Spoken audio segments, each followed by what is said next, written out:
New ইয়র্কের আদালতে নিজেকে যুদ্ধবন্দী দাবি মাদুরোর ফের শুনানি 17 মার্চ। পাল্টাপাল্টে বিক্ষোভ ভেনেজুয়েলায় মার্কিন অভিযানের নিন্দা নিরাপত্তা পরিষদের। ইরানে সরকার বিরোধী আন্দোলনে প্রাণহানি বেড়ে ৩৫। দাবি মানবাধিকার সংগঠনের বিক্ষোভ দমনে ব্যর্থ হলে দেশ ছাড়তে পারেন খামেনি। খবর দ্য টাইমসের। গাজায় ইসরায়েলি বিমান হামলা ও যুদ্ধবিধ্বস্ত ভবন ধসে নিহত ৪ ফিলিস্তিনি। দক্ষিণ ও পূর্ব লেবাননে হামাস হিজবুল্লাহর ঘাঁটি লক্ষ্য করে নেতানিয়াহু বাহিনীর আক্রমণ। মিয়ানমারে স্বাধীনতা দিবসেও কয়েকটি রাজ্যে বিমান হামলা, নিহত অন্তত ১০। জাতীয় নির্বাচনের প্রথম দফার ভোটে জান্তা সমর্থিত ইউএসডিপির জয়। এবং বাংলাদেশের আসন্ন নির্বাচনে সহযোগিতা অব্যাহত রাখার ঘোষণা জাতিসংঘের। পর্যবেক্ষক না পাঠালেও প্রয়োজনীয় কারিগরি সহায়তা দেওয়ার প্রতিশ্রুতি।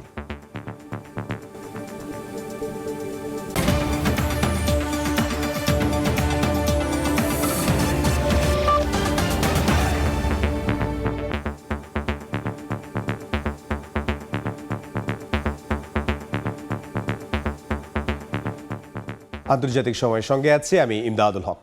যুক্তরাষ্ট্রের নিউ ইয়র্কের ম্যানহাটনের আদালতে নিজেকে একজন যুদ্ধবন্দী আখ্যা দিয়ে নির্দোষ দাবি করলেন মাদুরো। একই সঙ্গে নিজেকে ভেনেজুয়েলার বর্তমান প্রেসিডেন্টও দাবি করেছেন তিনি। পরবর্তী শুনানি আগামী 17 মার্চ। এদিকে শুনানি চলাকালে আদালতের বাইরে মাদুরো ও ট্রাম্পের পক্ষে পাল্টাপাল্টে বিক্ষোভ করেন সমর্থকরা। নিউ ইয়র্ক থেকে সে খবর জানাচ্ছেন হাসানুজ্জামান সাকি। ভেনেজুয়েলার প্রেসিডেন্ট নিকোলাস মাদুরো ও তার স্ত্রীকে সোমবার স্থানীয় সময় দুপুরে কারা পোশাকে নিউ ইয়র্কের ম্যানহাটনের আদালতে তোলে মার্কিন প্রশাসন। আদালতে প্রথম হাজিরায় নিজেদের নির্দোষ দাবি করেন মাদুরো ও তার স্ত্রী। মাদুরো বলেন তিনি এখনও ভেনেজুয়েলার প্রেসিডেন্ট এবং একজন সৎ ব্যক্তি। তার বিরুদ্ধে মাদক চোরাচালান, ষড়যন্ত্র সহ মোট 4টি অভিযোগ রয়েছে। আদালতের বিভিন্ন সূত্র মতে জানা গেছে এখনই জামিনের আবেদন করবেন না প্রেসিডেন্ট ও তার স্ত্রী। এর মধ্য দিয়ে শেষ হলো মাদুরোর প্রথম শুনানি। পরবর্তী শুনানির দিন ধার্য করা হয়েছে আগামী 17 মার্চ। শুনানি শেষে মাদুরোকে এই আদালত থেকে হেলিকপ্টারে করে ব্রুকলিনের বন্দি শিবির মেট্রোপলিটন ডিটেনশন সেন্টারে নিয়ে যাওয়া হয়। এখন আইনি প্রক্রিয়া শেষে কবে ও কি রায় হয় তা সময়ই বলে দেবে। স্থানীয় সময় সোমবার সন্ধ্যায় ভেনেজুয়েলার সামগ্রিক ইস্যু নিয়ে মার্কিন গুরুত্বপূর্ণ কিছু আইন প্রণেতার সঙ্গে বৈঠক করেছে ট্রাম্প প্রশাসন। বৈঠকে সার্বিক পরিস্থিতি ও ট্রাম্পের ভবিষ্যৎ পরিকল্পনা নিয়ে আলোচনা হয়। হাসানুজ্জামান সাকি, সময় সংবাদ, নিউ ইয়র্ক, যুক্তরাষ্ট্র। ভেনেজুয়েলায় মার্কিন সামরিক অভিযানের নিন্দা জানিয়েছে জাতিসংঘের নিরাপত্তা পরিষদ। প্রেসিডেন্ট নিকোলাস মাদুরোকে আটক করায় গভীর উদ্বেগ প্রকাশ করেছেন মহাসচিব অ্যান্তোনিও গুতেরেস। এর মধ্যেই ভেনেজুয়েলার অন্তর্বর্তী প্রেসিডেন্ট হিসেবে শপথ নিয়েছেন দেলসি রদ্রিগেজ। এদিকে কলম্বিয়ার প্রেসিডেন্ট গুস্তাভো পেট্রোকে অসুস্থ আখ্যা দিয়ে সামরিক অভিযানের ইঙ্গিত দিয়েছেন ডোনাল্ড ট্রাম্প। পাল্টা গেরিলা বাহিনী প্রস্তুতের হুমকি দিয়েছেন পেট্রো। স্থানীয় সময় সোমবার জরুরি বৈঠকে বসে জাতিসংঘের নিরাপত্তা পরিষদ। ইস্যু ভেনেজুয়েলায় মার্কিন অভিযান এবং দেশটির প্রেসিডেন্ট নিকোলাস মাদুরোকে বন্দী। জাতিসংঘের মহাসচিব আন্তোনিও গুতেরেস ট্রাম্প প্রশাসনের রাগরাশি কর্মকাণ্ডের গভীর উদ্বেগ জানান। মহাসচিবের বক্তব্য পড়ে শোনান জাতিসংঘের রাজনীতি বিষয়ক আন্ডার সেক্রেটারি রোজমেরি ডিকার্লো। একই সঙ্গে বৈঠকে যুক্তরাষ্ট্রের মিত্রসহ উপস্থিত সব দেশ নিন্দা জানিয়েছে। মাদুরোকে আটক করার পর তৎপর ট্রাম্প প্রশাসন। রয়টার্স জানায় মার্কিন তেল কোম্পানির শীর্ষ কর্মকর্তাদের সঙ্গে বৈঠকের প্রস্তুতি চলছে। লক্ষ্য বিশ্বের সবচেয়ে বড় তেল মজুতের দেশটিতে উৎপাদন বাড়ানো। ট্রাম্প বলছেন বিলিয়ন ডলার বিনিয়োগ করবে মার্কিন কোম্পানিগুলো। এদিকে ভেনেজুয়েলায় অন্তর্বর্তী প্রেসিডেন্ট হিসেবে শপথ নিয়েছেন দেলসি রদ্রিগেজ।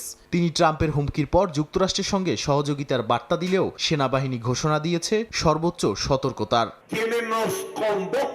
ভেনেজুয়েলার পাশাপাশি কলম্বিয়াকেও চাপে রেখেছে ওয়াশিংটন। ট্রাম্প কলম্বিয়ার প্রেসিডেন্ট গুস্তাভো পেত্রোকে অসুস্থ আখ্যা দিয়ে সামরিক অভিযানের ইঙ্গিত দেন। পাল্টা গেরিলা বাহিনী প্রস্তুতের হুমকি দিয়েছেন পেত্রো। যদিও পরে কলম্বিয়া জানায় মাদক দমনে যুক্তরাষ্ট্রের সঙ্গে সহযোগিতা চলবে, কিন্তু সার্বভৌমত্বে হস্তক্ষেপ মেনে নেওয়া হবে না। কলম্বিয়ার স্বরাষ্ট্র ও বিচারমন্ত্রী জানিয়েছেন যুক্তরাষ্ট্রের গোয়েন্দা তথ্য ও প্রযুক্তি ব্যবহার করে মাদক বিরোধী অভিযান চলবে।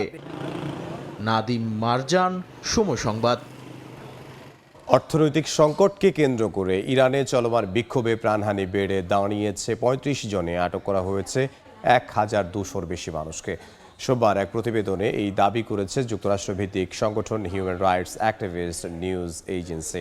বিক্ষোভকারীদের সমর্থন দেয়ায় যুক্তরাষ্ট্র ও ইসরায়েলের তীব্র সমালোচনা করেছে তেহরান। এই অবস্থায় বিক্ষোভ দমনে ব্যর্থ হলে যে কোনো সময় ইরানের সর্বোচ্চ ধর্মীয় নেতা আয়াতুল্লাহ আলী খামেনি দেশ ছাড়তে পারেন বলে দাবি করেছে ব্রিটিশ দৈনিক দ্য টাইমস।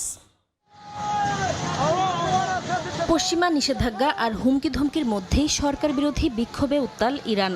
অর্থনৈতিক সংকট কেন্দ্র করে দেশটিতে চলমান বিক্ষোভ সহিংসতায় রূপ নিয়েছে। যুক্তরাষ্ট্রভিত্তিক হিউম্যান রাইটস অ্যাক্টিভিস্ট নিউজ এজেন্সির তথ্যমতে বিক্ষোভ ঘিরে সহিংসতায় নিহতের সংখ্যা বাড়ছেই। আটক করা হয়েছে ১,২০০-র বেশি মানুষকে। সংগঠনটির তথ্য অনুযায়ী নিহতদের মধ্যে ২৯ জন বিক্ষোভকারী, ৪ জন শিশু এবং ইরানের নিরাপত্তা বাহিনীর ২ সদস্য আছেন। ইরানের আধা সরকারি সংবাদ সংস্থা ফার্স নিউজ বলছে, বিক্ষোভে এ পর্যন্ত অন্তত ৩০০ পুলিশ ও আইআরজিসি সদস্য আহত হয়েছেন। বিক্ষোভকারীদের সমর্থন দিয়ে যুক্তরাষ্ট্র ও ইসরায়েলের পক্ষ থেকে দেয়া বক্তব্যের কড়া সমালোচনা করেছেন ইরানের পররাষ্ট্র মন্ত্রণালয়ের মুখপাত্র ইসমাইল বাঘাই। সোমবার সাপ্তাহিক সংবাদ সম্মেলনে দেশ দুটির এমন মন্তব্য সহিংসতা উস্কে দেওয়ার শামিল উল্লেখ করে বাঘাই বলেন, সম্ভাব্য সব হুমকির বিরুদ্ধে ইরান জাতীয় সার্বভৌমত্ব রক্ষায় সম্পূর্ণ প্রস্তুত। এ পরিস্থিতিতে ব্রিটিশ দৈনিক দ্য টাইমস এক প্রতিবেদনে দাবি করেছে, ইরানের সর্বোচ্চ নেতা আয়াতুল্লাহ আলী খামেনি একটি প্ল্যান বি প্রস্তুত রেখেছেন। প্রতিবেদনে বলা হয়, নিরাপত্তা বাহিনী বিক্ষোভ দমনে ব্যর্থ হলে বা আদেশ মানতে অস্বীকৃতি জানালে ঘনিষ্ঠ সহযোগী ও পরিবারের সদস্যদের নিয়ে দেশ ছাড়তে পারেন খামেনি। সম্ভাব্য গন্তব্য হিসেবে মস্কোর নাম উল্লেখ করা হয়েছে, তবে ইরানি কর্তৃপক্ষ এ বিষয়ে কোনো মন্তব্য করেনি। নাসরিন রুমি, সময় সংবাদ। গাজায় আবারও ইসরায়েলি বিমান হামলায় শিশুসহ নিহত হয়েছেন অন্তত 2 ফিলিস্তিনি। ইসরায়েলের দাবি, হামাসকে লক্ষ্য করে এই হামলা চালিয়েছে তারা। অন্যদিকে মধ্য গাজায় যুদ্ধবিধ্বস্ত একটি ভবন ধসে পড়ে 2 জন নিহত হয়েছেন। জাতিসংঘ বলছে, যুদ্ধে গাজার 81% ভবন ক্ষতিগ্রস্ত বা পুরোপুরি ধ্বংস হয়ে গেছে। এদিকে ইসরায়েলি বিমান হামলায় দক্ষিণ ও পূর্ব লেবাননে নতুন করে উত্তেজনা দেখা দিয়েছে। স্থানীয় সময় সোমবার দক্ষিণ গাজার খান ইউনিসে ইসরায়েলি বিমান হামলায় শিশুসহ কয়েকজন ফিলিস্তিনি হতাহত হয়েছেন। যুদ্ধবিরতি কার্যকর থাকলেও তারা এ ধরনের অভিযান চালিয়ে যাচ্ছে। অন্যদিকে সোমবার মধ্য গাজায় যুদ্ধের সময় ক্ষতিগ্রস্ত একটি ভবন ধসে কয়েকজন নিহত হয়েছেন বলে জানিয়েছে গাজার স্বাস্থ্য কর্তৃপক্ষ। দুর্ঘটনার পর সেখানে স্থানীয়রা জড়ো হয়ে জানান, যুদ্ধ বিধ্বস্ত গাজায় থাকার মতো কোনো জায়গা নেই, তাই বাধ্য হয়ে তাদের ঝুঁকিপূর্ণ ভবনে ফিরতে হয়েছে। জাতিসংঘের স্যাটেলাইট সেন্টারের তথ্য অনুযায়ী যুদ্ধে গাজার বেশিরভাগ ভবন ক্ষতিগ্রস্ত বা পুরোপুরি ধ্বংস হয়ে গেছে। এছাড়া ইসরায়েলি বিমান হামলায় দক্ষিণ ও পূর্ব লেবাননে নতুন করে উত্তেজনা ছড়িয়েছে। যুদ্ধবিরতির পরও হিজবুল্লাহ ও হামাসকে লক্ষ্য করেই হামলা চালানোর দাবি করেছে ইসরায়েল। হামলার পর ধোঁয়ার কুণ্ডলিতে ঢেকে যায় বেশ কয়েকটি এলাকা। হামলার আগে দেশটির পূর্ব ও দক্ষিণের 4টি গ্রাম থেকে বাসিন্দাদের সরে যাওয়ার নির্দেশ দেয় ইসরায়েলি বাহিনী। তবে বিশ্লেষকদের ধারণা, এর মাধ্যমে লেবাননের ভেতরে সংঘাত ছড়িয়ে পড়তে পারে। এদিকে গাজাকে আন্তর্জাতিক গণমাধ্যম থেকে দূরে রাখতে চাইছে ইসরায়েলি কর্তৃপক্ষ। সুপ্রিম কোর্টকে জানিয়েছে বিদেশি সাংবাদিকদের উপর নিষেধাজ্ঞা বহাল রাখতে। এমনকি গাজা ও পশ্চিম তীরে মানবিক সহায়তা কার্যক্রমে বাধা না দেওয়ার আহ্বান জানিয়েছেন ইউরোপ ও এশিয়ার বিভিন্ন দেশের পররাষ্ট্রমন্ত্রী। বরকতুল্লাহ, সময় সংবাদ। মিয়ানমারের জাতীয় নির্বাচনের প্রথম দফার ভোটে জয় পেয়েছে জান্তা সমর্থিত দল ইউএসডিপি। প্রায় 90% আসন দখল করেছে দলটি। এতে রাখাইনে ভরাডুবি হয়েছে জাতিগত দলগুলোর।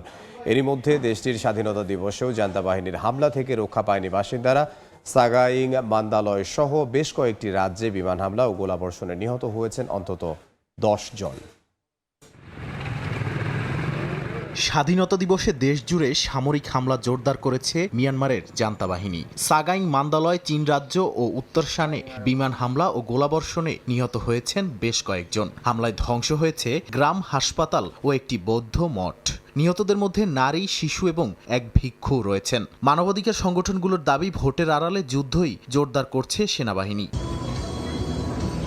2021 সালের সামরিক অভ্যুত্থানের পর প্রথম ধাপের নির্বাচন শেষ করেছে মিয়ানমারের জান্তা সরকার। সরকারি ফল অনুযায়ী নিম্নকক্ষের 102টি আসনের মধ্যে 89টি জিতেছে জান্তা সমর্থিত দল ইউএসডিপি। তারা মোট আসনের 87% পেয়েছে। বাকি কয়েকটি গেছে ক্ষুদ্র জাতিগত দলগুলোর হাতে। এই পরিস্থিতিকে সেনা শাসনকে নতুন মোড়কে উপস্থাপনের কৌশল বলছেন পশ্চিমা কূটনীতিকরা। রাখাইন রাজ্যে এই নির্বাচন ছিল আরও বিতর্কিত। সিত্তে ও কিয়কফিউতে ভরাডুবি হয়েছে প্রভাবশালী রাখাইন নেতাদের। ডক্টর আয়মং ও উবা সেনকে 3 গুণের বেশি ভোটে হারিয়েছে ইউএসডিপি প্রার্থীরা। স্থানীয়দের অভিযোগ, ভোটার উপস্থিতি কম থাকায় বেশিরভাগ ভোট পড়েছে সেনা ও প্রশাসনিক কর্মীদের। পুরো নির্বাচনের ফল আসবে 25 জানুয়ারির পর। তবে সংবিধান অনুযায়ী সেনাবাহিনীর জন্য সংরক্ষিত 25% আসন। তাই ভোটের ফল যাই হোক, ক্ষমতার চাবিকাঠি জান্তার হাতেই থাকছে বলে ধারণা করছেন সংশ্লিষ্টরা। বিদ্রোহী গোষ্ঠীগুলো এটিকে নির্বাচনের চেয়ে রাজনৈতিক প্রহসন হিসেবেই বেশি দেখছে। নাদিম মারজান, সময় সংবাদ। আন্তর্জাতিক সময় আরও থাকছে। কিয়েভের হাসপাতালে রুশ বাহিনীর ড্রোন হামলায় নিহত 1, আহত 3। কার্কিভে নতুন বসতি দখলের দাবি মস্কোর। ইউক্রেনের আকাশ প্রতিরক্ষা জোরদারের তাগিদ জেলেনস্কির। বাংলাদেশের আসন্ন নির্বাচন মত প্রকাশের স্বাধীনতা ও জনগণের জন্য সহযোগিতা অব্যাহত রাখার কথা জানিয়েছে জাতিসংঘ। সোমবার সদর দফতরে সবসংবাদের এক প্রশ্নের জবাবে মহাসচিব অ্যান্তোনিও গুতেরেসের মুখপাত্র স্টেফেন দুজারিক বলেন, নির্বাচনে কোনো পর্যবেক্ষক পাঠাবে না জাতিসংঘ, তবে প্রয়োজন মতো কারিগরি সহায়তা দেওয়া হবে। নিউ ইয়র্ক থেকে সে খবর জানাচ্ছেন হাসানুজ্জামান সাকি। খ্রিস্টীয় বড়দিন ও নতুন বছরের ছুটি শেষে বেশ কিছুদিন পর জাতিসংঘ সদর দফতরে press briefing.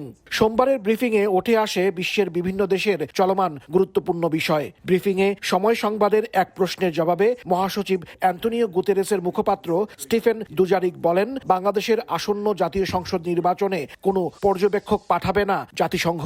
As you know, the national parliamentary election in Bangladesh is scheduled February 12. Will the United Nations send any observer to this election? No, so we do not, the UN itself doesn't send observers unless there is a mandate from the General Assembly or the Security Council, so that's no longer something that we do. I can check for you whether the UN country office is offering any technical support. Bangladesh Nationalist Party, BNP's acting chairman Tarek Rahman 17 বছর পর বিএনপির ভারপ্রাপ্ত chairman Tarique রহমানের স্বদেশ প্রত্যাবর্তন গণতন্ত্রে উত্তরণের পথে গুরুত্বপূর্ণ কিনা জানতে চাইলে মহাসচিবের মুখপাত্র সরাসরি জবাব না দিয়ে বলেন, নির্বাচনে বাংলাদেশের জনগণের পাশে থাকবে জাতিসংঘ। We will support in any way we can elections and the free expression by the Bangladeshi people of their political vision for their country. Press ব্রিফিংয়ে ভেনেজুয়েলায় মার্কিন বিশেষ বাহিনীর অভিযান, ইরানে বিক্ষোভ ও ফিলিস্তিনের গাজায় ইসরায়েলি বাহিনীর আগ্রাসনের বিষয়ে জাতিসংঘের বক্তব্য তুলে ধরেন দুজারিক। জাতিসংঘ বিএনপি চেয়ারপারসন বেগম খালেদা জিয়ার মৃত্যুতে শোক ও সমবেদনা জানিয়েছে উল্লেখ করেন মুখপাত্র। বলেন, আগামী নির্বাচন মত প্রকাশের স্বাধীনতা বজায় রাখা সহ বাংলাদেশের জনগণের জন্য সব ধরনের সহযোগিতা অব্যাহত থাকবে। হাসানুজ্জামান সাকি, সময় সংবাদ, জাতিসংঘ সদর দপ্তর, নিউ ইয়র্ক। রাশিয়ার ড্রোন হামলায় কিয়েভে একটি হাসপাতালে অন্তত 1 জন নিহত এবং 3 জন আহত হয়েছেন। ইউক্রেন কর্তৃপক্ষ জানিয়েছে, হামলার পর দায়িত্বে থাকা ব্যক্তিরা রোগীদের নিরাপদ স্থানে সরিয়ে নেন। হামলায় ক্ষতিগ্রস্ত হয়েছে চিকিৎসা অবকাঠামো। ইউক্রেনের আকাশ প্রতিরক্ষা জোরদারের তাগিদ দিয়েছেন প্রেসিডেন্ট ভলোদিমির জেলেনস্কি। অন্যদিকে গেল 24 ঘন্টায় সুমি ও খার্কিভ ছাড়াও দোনেৎস্ক, জাপোরোঝিয়া এবং খেরসন অঞ্চলে ইউক্রেনীয় সামরিক লক্ষ্যবস্তুতে হামলা চালানো হয়েছে বলে দাবি করেছে মস্কো। আন্তর্জাতিক সময় আরও থাকছে। তুষারপাতে বিপর্যস্ত ইউরোপের জনজীবন, বরফের স্তর জমে বন্ধ রাস্তাঘাট, তীব্র শীতে নাকাল ভারতের উত্তরাঞ্চল, শিক্ষা প্রতিষ্ঠান বন্ধ ঘোষণা। ডোনাল্ড ট্রাম্পের একটি পোস্ট নিয়ে যুক্তরাষ্ট্রে বসবাসকারী প্রবাসী বাংলাদেশিদের মধ্যে আতঙ্ক ছড়িয়ে পড়েছে। ওই পোস্টে যুক্তরাষ্ট্রের সরকারি সুযোগ সুবিধা নেয়া বিভিন্ন দেশের অভিবাসীদের তালিকা প্রকাশ করেন মার্কিন প্রেসিডেন্ট। তালিকা অনুযায়ী 54% বাংলাদেশি অভিবাসী দেশটির সরকারি সুযোগ সুবিধা নিয়ে থাকেন। এমন পরিস্থিতিতে সবাইকে আইনি প্রক্রিয়া মেনে চলার পরামর্শ দিয়েছেন প্রবাসী আইনজীবীরা। নিউ ইয়র্ক থেকে হাসানুজ্জামান সাকির আরও একটি রিপোর্ট। যুক্তরাষ্ট্রের সবচেয়ে বড় বাংলাদেশি এলাকা নিউ ইয়র্কের জ্যাকসন হাইটসে বলা যায় এখন অনেকটাই শুনশান নীরবতা। অভিবাসন ইস্যুতে আইসের ধরপাকড়ের পর সর্বত্রই উদ্বেগ উৎকণ্ঠা। সোমবার মার্কিন প্রেসিডেন্ট ডোনাল্ড ট্রাম্প বাংলাদেশিদের সম্পর্কে যে তথ্য দিয়েছেন তাতে আতঙ্ক যেন আরও বেড়েছে। ধরপাকড়ের মধ্যেই এবার নিজের মালিকানাধীন সামাজিক যোগাযোগ মাধ্যম ট্রুথ সোশ্যালে সোমবার একটি তালিকা প্রকাশ করেছেন ডোনাল্ড ট্রাম্প। তাতে বিভিন্ন দেশের অভিবাসীরা কারা কতটুকু যুক্তরাষ্ট্র সরকারের সুযোগ সুবিধা নিচ্ছেন তা তুলে ধরেন মার্কিন প্রেসিডেন্ট। এতে দেখা যায় তালিকার 20তম দেশ হিসেবে 54% বাংলাদেশি পরিবার সরকারি সুবিধা ভোগ করছেন। অভিবাসীরা যুক্তরাষ্ট্রের জন্য বোঝা বরাবরই এমন একটি ধারণা প্রতিষ্ঠিত করতে চান ডোনাল্ড ট্রাম্প। এজন্য সরকারি সুযোগ সুবিধা বন্ধ করার পক্ষে তিনি। অভিবাসীদের মধ্যে তাই ছড়িয়ে পড়েছে আতঙ্ক। ট্রাম্প ইঙ্গিত দিয়েছে কোন কোন দেশ কত % সুবিধা নিচ্ছে। যদি বৈধভাবে নিয়ে থাকে ভয়ের কোনো কারণ নাই, অবৈধভাবে সুবিধা নিয়ে থাকলে America is a law of the land. যুক্তরাষ্ট্রে এমন পরিস্থিতির মধ্যে সবাইকে আইনি প্রক্রিয়া মেনে চলার পরামর্শ দিয়েছেন বাংলাদেশি আইনজীবী। মিথ্যা তথ্য দিয়ে কেউ মেডিকেড সহ যে কোনো ধরনের সরকারি সুবিধা নিয়ে থাকে তাদের গ্রিন কার্ড বাতিল হতে পারে। এদিকে ডেমোক্র্যাট শাসিত ক্যালিফোর্নিয়া ও নিউ ইয়র্ক সহ 5টি অঙ্গরাজ্যে $10 বিলিয়ন বেশি অর্থায়ন বন্ধের ঘোষণা দিয়েছেন ট্রাম্প। এতে এসব অঙ্গরাজ্যে চাইল্ড কেয়ার ও সোশ্যাল সার্ভিস বন্ধ হয়ে যাবে। হাসানুজ্জামান সাকি, সময় সংবাদ, যুক্তরাষ্ট্র। ইউরোপের বিভিন্ন দেশে তুষারপাতে বিপর্যস্ত জনজীবন। ফ্রান্স, বসনিয়া এবং নেদারল্যান্ডসের শহরগুলোতে বন্ধ হয়ে গেছে রাস্তাঘাট ও ট্রাফিক ব্যবস্থা। এদিকে আগামী সপ্তাহেও তুষারপাত ও শৈত্যপ্রবাহ আরও বাড়তে পারে বলে পূর্বাভাস দিয়েছে আবহাওয়া বিভাগ। স্থানীয় সময় সোমবার প্যারিসে তীব্র তুষারপাতে ঢেকে যায় রাস্তাঘাট সহ শহরের বেশিরভাগ জায়গা। আইফেল টাওয়ার এবং পার্কের আশেপাশের এলাকা বরফের আস্তরণে ঢেকে যায়। দেশটির জাতীয় আবহাওয়া সংস্থা মেতেও ফ্রান্স জানিয়েছে রাতে তাপমাত্রা -4 ডিগ্রি সেলসিয়াস পর্যন্ত নেমে যাওয়ার সম্ভাবনা রয়েছে। এর মধ্যেও পর্যটকরা বেরিয়েছেন পরিবেশ উপভোগ করতে। ইউরোপের আরেক দেশ বসনিয়ার রাজধানীতে গেল 24 ঘন্টায় 50 থেকে 70 সেন্টিমিটার বরফ পড়েছে। এ কারণে জনজীবন বিপর্যস্ত হয়ে পড়েছে। বরফের স্তর জমে সড়ক মহাসড়ক বন্ধ হয়ে গেছে। ব্যাহত হচ্ছে শহরের ট্রাম ও বাস চলাচল। স্থানীয় বাসিন্দারা বলছে পরিস্থিতি নিয়ন্ত্রণে রাখতে কাজ করে যাচ্ছে প্রশাসন। অন্যদিকে নেদারল্যান্ডসের শহর আমস্টারডামেও বরফ জমে বন্ধ হয়ে গেছে রাস্তাঘাট। ডাচ রেলওয়ে কোম্পানি জানিয়েছে রাজধানী সহ আশেপাশের অঞ্চলে বন্ধ হয়ে গেছে যাত্রীবাহী ট্রেন চলাচল। রাজধানীর শিপহল বিমানবন্দরে অন্তত 5 শতাধিক ফ্লাইট বাতিল করেছে কর্তৃপক্ষ। সাময়িকভাবে বন্ধ রাখা হয়েছে বিমান অবতরণ।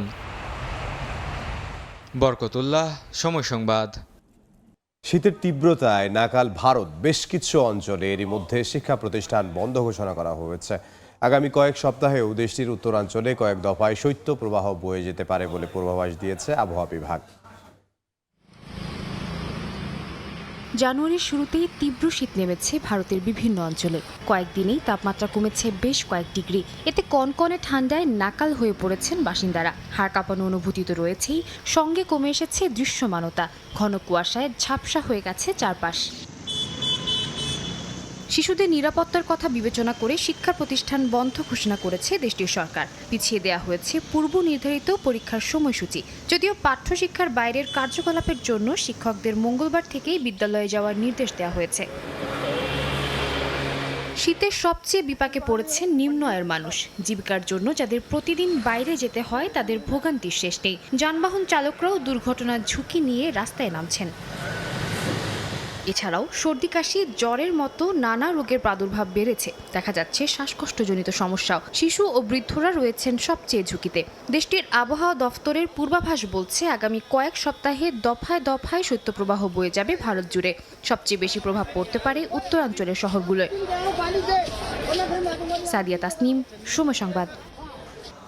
মার্কিন ভাইস প্রেসিডেন্ট জেডি ভ্যান্সের বাড়িতে হামলার চেষ্টায় একজনকে আটক করা হয়েছে। স্থানীয় সময় সোমবার সামাজিক যোগাযোগ মাধ্যমে দেয়া এক পোস্টে ভ্যান্স জানান এক ব্যক্তি হাতুড়ি দিয়ে তার ওহায়োর বাড়ির জানালায় আঘাত করে ভেতরে ঢোকার চেষ্টা করে। তবে ওই সময় তিনি ও তার পরিবার ওয়াশিংটন ডিসিতে অবস্থান করছিলেন। তিনি এই ঘটনাকে একজন পাগল মানুষের কাজ বলে আখ্যা দিয়েছেন। দ্রুত ঘটনাস্থলে পৌঁছে পরিস্থিতি নিয়ন্ত্রণে আনে সিক্রেট সার্ভিস ও সিনসিনাটি পুলিশ। ভ্যান্স গণমাধ্যমকে তার সন্তানদের নিরাপত্তা ও গোপনীয়তা রক্ষার অনুরোধ জানিয়েছেন। জাপানে 6.2 মাত্রার শক্তিশালী ভূমিকম্প অনুভূত হয়েছে। স্থানীয় সময় মঙ্গলবার দেশটির উত্তর পশ্চিমাঞ্চলে ভূমিকম্পটি আঘাত হানে। ভূমিকম্পটির উৎপত্তি স্থল ছিল ভূপৃষ্ঠ থেকে প্রায় 10 কিলোমিটার গভীরে। এতে জাপানের প্রশাসনিক অঞ্চল শিমানে এবং প্রতিবেশী তিত্তোরি অঞ্চলেরও কিছু শহরে কম্পন বেশি অনুভূত হয়, তবে এতে সুনামির কোনো আশঙ্কা নেই বলে জানানো হয়েছে। এখন পর্যন্ত ভূমিকম্পে কোনো হতাহত বা ক্ষয়ক্ষতির খবর পাওয়া যায়নি। শিমানে পারমাণবিক বিদ্যুৎ কেন্দ্র এবং ওই অঞ্চলের সংশ্লিষ্ট কোনো স্থাপনায় কোনো অস্বাভাবিকতা ধরা পড়েনি বলে জানিয়েছে জাপানের নিউক্লিয়ার রেগুলেশন অথরিটি।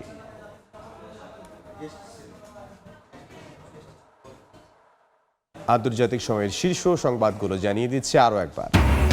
নিউ ইয়র্কের আদালতে নিজেকে যুদ্ধবন্দী দাবি মাদুরোর, ফের শুনানি 17 মার্চ। পাল্টাপাল্টি বিক্ষোভ, ভেনেজুয়েলায় মার্কিন অভিযানের নিন্দা নিরাপত্তা পরিষদের। মিয়ানমারে স্বাধীনতা দিবসেও কয়েকটি রাজ্যে বিমান হামলা, নিহত অন্তত 10। জাতীয় নির্বাচনের প্রথম দফার ভোটে জান্তা সমর্থিত ইউএসডিপির জয়।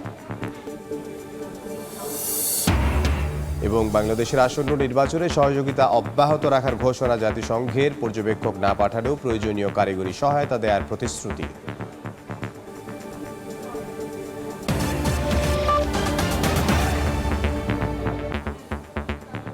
এই ছিল আন্তর্জাতিক সময়ে। এরপর বিকেল 5টায় থাকবে নির্বাচন নিয়ে আমাদের বিশেষ আয়োজন, নির্বাচনের পথচলা।